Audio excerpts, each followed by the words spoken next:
بسم اللہ الرحمن الرحیم۔ کیا آپ نے کبھی سوچا ہے کہ قیامت کے بعد کیا ہوگا؟ کیا اس دنیا پر کوئی اور مخلوق آئے گی؟ جس طرح انسانوں سے پہلے یہاں نسناس، جنات اور دیگر مخلوقات آباد تھیں، کیا انسانوں کے بعد بھی یہاں کوئی مخلوق آئے گی یا نہیں؟ کیا ایک اور نئی دنیا وجود میں آ سکتی ہے؟ تو انہی سب سوالوں کے جواب جاننے کے لیے جڑے رہیے ہمارے ساتھ اس ویڈیو میں۔ تمام بنی نوع انسان یہ خیال کرتے ہیں کہ قیامت کے بعد یہ دنیا ختم ہو جائے گی اور کسی مخلوق کا نام و نشان باقی نہیں رہے گا۔ جزا و سزا کے دن کے بعد نیک لوگ جنت جبکہ برے لوگ جہنم میں چلے جائیں گے، اور اسی طرح یہ سب چلتا رہے گا۔ مگر ناظرین، کیا آپ نے کبھی یہ سوچا ہے کہ جس طرح آپ اس دنیا میں آئے ہیں تو کیا کوئی اور مخلوق بھی یہاں آ سکتی ہے؟ وہ اللہ جو ایک بار دنیا خلق کر سکتا ہے، وہ دوبارہ بھی تو اسے خلق کرنے کی قدرت رکھتا ہے۔ تو اس بات کا ذکر خود اس بابرکت ذات نے اپنے کلام میں بھی کیا ہے۔ ارشاد ہوتا ہے، کیا تو نے نہیں دیکھا کہ اللہ نے آسمانوں اور زمین کو حق کے ساتھ خلق فرمایا؟ اگر وہ چاہے تو تم سب کو لے جائے اور نئی مخلوق لے آئے۔ کیا جب ہم نے پہلی بار خلق کیا تو ہمیں کوئی مشکل پیش آئی؟ جبکہ یہ منکر لوگ نئی تخلیق کے بارے میں شک میں مبتلا ہیں۔ تو ناظرین، ان آیت سے یہ تو واضح ہے کہ اللہ نے کافی زمینیں اور مخلوقات خلق فرمائی ہیں اور خلق فرماتا رہے گا، اور وہ ایسا کرنے میں قدرت رکھتا ہے۔ امام علی علیہ السلام کا فرمان اقدس ہے کہ اللہ نے ہزاروں ایسی زمینیں خلق فرمائی ہیں جن پر ایسی مخلوقات آباد ہیں جنہیں ان کے خالق کے سوا کوئی نہیں جانتا۔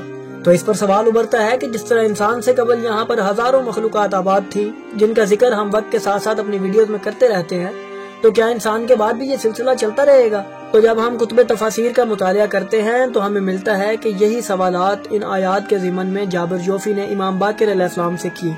ان آیات کی تفسیر پوچھی کہ جن میں بیان ہے کہ اللہ تعالیٰ اس زمین کے بعد ایک الگ زمین اور الگ مخلوق لائے گا۔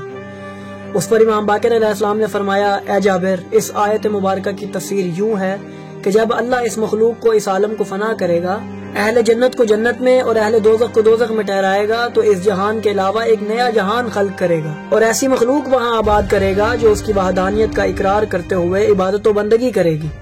ان کے لیے اس زمین کے علاوہ ایک نئی زمین خلق فرمائے گا تاکہ ان پر زندگی گزاریں، اور اس آسمان کے علاوہ ایک ایسا آسمان خلق فرمائے گا جو ان پر سایہ فگن ہوگا۔ اس کے بعد امام نے فرمایا، اے جابر، کیا تم یہ سوچتے ہو کہ اللہ نے صرف یہی جہان خلق کیا ہے اور تمہارے علاوہ کسی اور مخلوق کو خلق نہیں کیا؟ حقیقت تو یہ ہے کہ اس نے ہزاروں زمینیں اور ہزاروں آدم خلق فرمائے ہیں، اور تم آخری عالم میں آخری آدم کی اولاد ہو۔ ناظرین، ہم آپ کو بتاتے چلیں کہ اس فرمان میں جو آخری آدم اور آخری عالم کا ذکر ہے وہ ہم انسانوں کے لحاظ سے ہے، کیونکہ ہر مخلوق کے لیے اس کی دنیا اور اس کی قیامت الگ الگ ہے۔ جیسا کہ جب انسان شروع ہوئے تو وہ انسانوں کے لحاظ سے تو پہلا، جبکہ نسناس کے لیے آخری عالم تھا۔ نیز اس آیت کے ضمن میں امام محمد باقر علیہ السلام کا ایک اور فرمان ہے جس میں بیان ہے کہ قیامت کے بعد جو مخلوق اللہ خلق فرمائے گا وہ نر اور مادہ کے بغیر ہوگی، جو ایک الگ زمین پر آباد ہوگی۔ اس سے ہمیں ملٹی ورس کا بھی ثبوت ملتا ہے جس کا تفصیلاً ذکر ہم کسی اور مقام پر کریں گے۔ یہاں ہم آپ کو ایک راز بتاتے چلیں کہ صحابی رسول امام علی علیہ السلام کے شاگرد حضرت عبداللہ ابن عباس کا ایک قول بھی کتابوں میں موجود ہے کہ اللہ نے کئی زمینیں خلق فرمائی ہیں جن میں ہماری ہی طرح کی مخلوقات آباد ہیں۔ جیسے میں یہاں موجود ہوں، اسی طرح ایک اور عبداللہ بن عباس ہے جو دوسری زمین پر ہے، اور جو کچھ میں کرتا ہوں وہ بھی وہی کچھ کرتا ہے۔